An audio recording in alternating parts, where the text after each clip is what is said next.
क्या आपने कभी अपने परिवार को देखा है और गौर किया है कि आप अपने माता पिता या शायद अपने दादा दादी जैसे थोड़े से दिखते हैं? फीचर्स का यह पास होना एक बहुत बड़ी कहानी का एक छोटा सा हिस्सा है। इस ग्रैंड कहानी को इवोल्यूशन कहते हैं। यह पृथ्वी पर सभी जीवन की कहानी है जो लाखों करोड़ों साल पीछे तक जाती है। यह हमें बताती है कि कैसे छोटे साधारण लाइफ फॉर्म्स बहुत लंबे समय तक धीरे धीरे बदलते रहे। इन बदलावों ने उन्हें एक ऐसी दुनिया में जीवित रहने में मदद की जो लगातार बदल रही थी। इस प्रक्रिया ने पौधों और जानवरों की अविश्वसनीय विविधता बनाई है जो आज हम अपने चारों ओर देखते हैं, सबसे छोटे कीड़े से लेकर सबसे बड़ी ब्लू व्हेल तक। एवोल्यूशन एक तेज प्रक्रिया नहीं है, यह बहुत बहुत धीरे धीरे होता है, हजारों जनरेशन में। कल्पना कीजिए कि जानवरों का एक ग्रुप ठंडी जगह में रह रहा है। उनमें से कुछ दूसरों की तुलना में थोड़ी मोटी फर के साथ पैदा हो सकते हैं। क्योंकि उनकी फर मोटी होती है, वे ज्यादा गर्म रह सकते हैं। इसका मतलब है कि उनके ठंडी सर्दियों में जीवित रहने और बच्चे पैदा करने की संभावना ज्यादा है। उनके बच्चे भी यह मोटी फर इनहेरिट कर सकते हैं। बहुत लंबे समय बाद उस जगह के ज्यादातर जानवरों की फर मोटी हो जाएगी। यह धीमा बदलाव जो माता पिता से बच्चों में पास होता है, इवोल्यूशन का दिल है। यह नेचर का अडॉप्ट करने का तरीका है।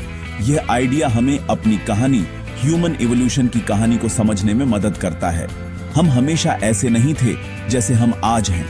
हमारी यात्रा लंबी और आकर्षक है जो कमाल के बदलावों से भरी है। जो साइंटिस्ट हमारे अतीत का अध्ययन करते हैं, जिन्हें पैलियोंटोलॉजिस्ट्स कहते हैं, उन्हें ऐसे सुराग मिले हैं जो इस कहानी को बताते हैं। उन्हें पृथ्वी में गहराई से दबे हुए प्राचीन हड्डियां, जिन्हें फॉसिल्स कहते हैं, मिलते हैं।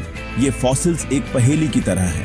टुकड़ों को एक साथ जोड़कर हम देख सकते हैं कि हमारे बहुत दूर के पूर्वज कैसे दिखते थे और कैसे रहते थे।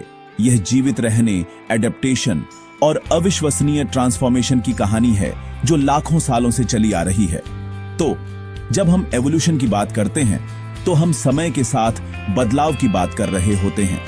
यह जीवन की एक फंडामेंटल प्रक्रिया है। यह बताती है कि एक जिराफ की गर्दन ऊंची पत्तियों तक पहुंचने के लिए लंबी क्यों होती है और एक मछली के पास पानी के नीचे सांस लेने के लिए गिल्स क्यों होते हैं। हर जीवित चीज बदलाव की इस लंबी अटूट श्रृंखला का प्रोडक्ट है। यह हमें पृथ्वी पर हर दूसरे जीव से जोड़ता है। यह दिखाता है कि हम सब एक विशाल प्राचीन फैमिली ट्री का हिस्सा है। इसे समझने से हमें प्राकृतिक दुनिया में अपनी जगह देखने में मदद मिलती है और उस लंबी यात्रा को समझने में मदद मिलती है जिसने हमें आज इस कमाल के ग्रह पर यहां तक पहुंचाया है। एक सवाल जो कई लोग पूछते हैं वह है, क्या इंसान बंदरों से आए हैं? यह एक बहुत ही कॉमन और इंटरेस्टिंग सवाल है। हालांकि इसका जवाब एक साधारण हां या ना से थोड़ा ज्यादा कॉम्प्लेक्स है। सच तो यह है कि इंसान उन बंदरों से विकसित नहीं हुए हैं जिन्हें हम आज देखते हैं, जैसे कि जो जंगल में पेड़ों पर झूलते हैं। इसके बजाय यह कहना ज्यादा सही है कि इंसान और मॉडर्न बंदरों का एक कॉमन एंसेस्टर था। इसे एक फैमिली ट्री की तरह समझें। आप और आपके कजन्स के दादा दादी एक ही हैं, लेकिन आप अपने कजन्स से नहीं आए हैं। आप दोनों अपने दादा दादी से आए हैं। यह कॉमन एंसेस्टर बहुत पहले रहता था, लाखों साल पहले। यह एक ऐसा जीव था जो न तो मॉडर्न बंदर था और न ही मॉडर्न इंसान। उस समय के बाद फैमिली लाइन अलग हो गई। एवोल्यूशन का एक रास्ता अंततः उन बंदरों और वानरों की ओर ले गया जिन्हें हम आज जानते हैं। दूसरा रास्ता, एक पूरी तरह से अलग ब्रांच, अंततः हमें होमो सेपियंस को ले गया। हम कुछ वानरों जैसे चिंपैंजी और गोरिल्ला से ज्यादा संबंधित हैं बजाय बंदरों के। हम चिंपैंजी के साथ एक ज्यादा हाल के कॉमन एंसेस्टर को शेयर करते हैं। यही वजह है कि हमारे शरीर और यहां तक कि हमारे कुछ व्यवहार भी इतने समान हैं। तो जब आप चिड़ियाघर में एक बंदर देखते हैं तो आप अपने परदादा परदादा परदादा को नहीं देख रहे होते हैं, आप एक दूर के कजन को देख रहे होते हैं। हमारे इवोल्यूशनरी रास्ते बहुत बहुत पहले अलग हो गए थे। उस विभाजन के बाद से इंसान और बंदर दोनों ही अपने अपने अलग तरीकों से विकसित और बदलते रहे हैं। उन्होंने अपने अपने एनवायरनमेंट्स और चुनौतियों के अनुसार खुद को ढाला। बंदर बेहतरीन पेड़ चढ़ने वाले बन गए, जबकि हमारे पूर्वजों ने एक अलग यात्रा शुरू की। यह यात्रा उन्हें जंगलों से बाहर और खुले मैदानों में ले जाएगी। एक ऐसा बदलाव जो हमारे भाग्य को गहरे तरीकों से आकार देगा।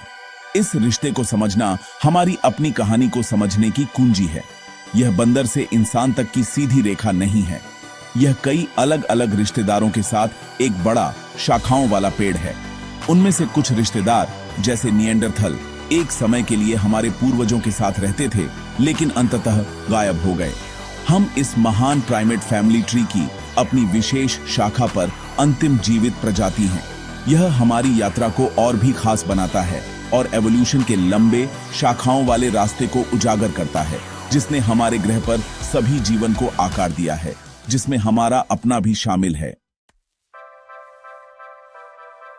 कभी कभी लोग थ्योरी शब्द सुनते हैं और सोचते हैं कि इसका मतलब सिर्फ एक अनुमान या एक आइडिया है जो किसी को आया है। रोजमर्रा की बातचीत में हम कह सकते हैं, मेरे पास एक थ्योरी है कि बस लेट क्यों है, लेकिन साइंस में थ्योरी शब्द का मतलब बहुत स्ट्रॉन्ग और ज्यादा स्पेसिफिक होता है।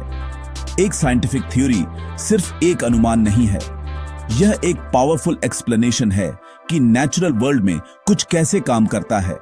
यह बहुत सारे एविडेंस पर आधारित है, जिसे कई अलग अलग एक्सपेरिमेंट्स और ऑब्जर्वेशन से कई सालों में इकट्ठा किया गया है। इसे बार बार टेस्ट किया गया है और इसने हर बार फैक्ट्स को सफलतापूर्वक समझाया है। एवोल्यूशन की थ्योरी साइंस की सबसे स्ट्रॉन्ग और सबसे इंपॉर्टेंट थ्योरीज में से एक है। इसे बहुत बड़े एविडेंस के पहाड़ से सपोर्ट मिलता है। साइंटिस्ट्स को दुनिया भर से फॉसिल्स मिले हैं जो दिखाते हैं कि लाइफ फॉर्म्स समय के साथ कैसे बदले हैं। वे डीएनए, हमारी सेल्स के अंदर की इंस्ट्रक्शन मैनुअल अलग अलग जानवरों का देख सकते हैं और देख सकते हैं कि वे कितने क्लोजली रिलेटेड हैं। वे एवोल्यूशन को अभी होते हुए देखते हैं, बैक्टीरिया जैसे तेजी से पैदा होने वाले जीवों में। ये सभी अलग अलग एविडेंस एक ही निष्कर्ष की ओर इशारा करते हैं, पृथ्वी पर जीवन विकसित हुआ है और विकसित होता रहेगा। कई ब्रिलियंट साइंटिस्ट्स ने एवोल्यूशन की हमारी समझ में योगदान दिया है। उनमें से एक सबसे फेमस हैं चार्ल्स डार्विन। 19वीं सदी में उन्होंने दुनिया की यात्रा की और पौधों और जानवरों का ध्यान से ऑब्जर्वेशन किया। उन्होंने नेचुरल सिलेक्शन का आइडिया दिया, जो एवोल्यूशन का मुख्य इंजन है।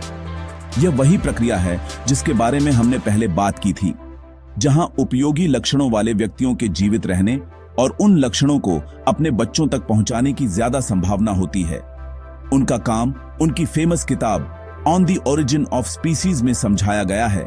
इसने दुनिया को देखने के हमारे तरीके और इसमें हमारी जगह को हमेशा के लिए बदल दिया।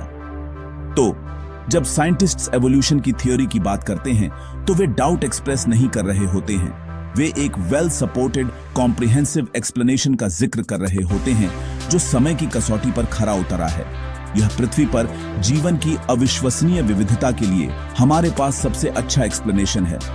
यह एक ऐसा फ्रेमवर्क है जो सभी बायोलॉजी को जोड़ता है, सबसे छोटे माइक्रोब से लेकर सबसे बड़े मैमल तक। यह एक साधारण अनुमान से कहीं ज्यादा है। यह मॉडर्न बायोलॉजी और जीवन की कहानी की हमारी समझ की नींव है, एक ऐसी कहानी जिसे लिखने में अरबों साल लगे। हमारी इंसानियत की यात्रा में अमेजिंग चेंजेस आए हैं। हमारे पूर्वजों ने जो पहला बड़ा कदम उठाया वह था 2 पैरों पर सीधा चलना सीखना। इससे उनके हाथ आजाद हो गए। खाली हाथों से वे खाना ले जा सकते थे, अपने बच्चों की रक्षा कर सकते थे और अंततः औजार बना सकते थे। पहले औजार बहुत सिंपल थे, बस नुकीले पत्थर, लेकिन वे एक क्रांति थे। उन्होंने हमारे पूर्वजों को ज्यादा इफेक्टिवली शिकार करने, मांस काटने और खुद का बचाव करने की अनुमति दी। औजारों का उपयोग करने में सक्षम होना एक बहुत बड़ा फायदा था और इसने हमारे दिमाग को नए और कॉम्प्लेक्स तरीकों से विकसित करने के लिए प्रेरित किया।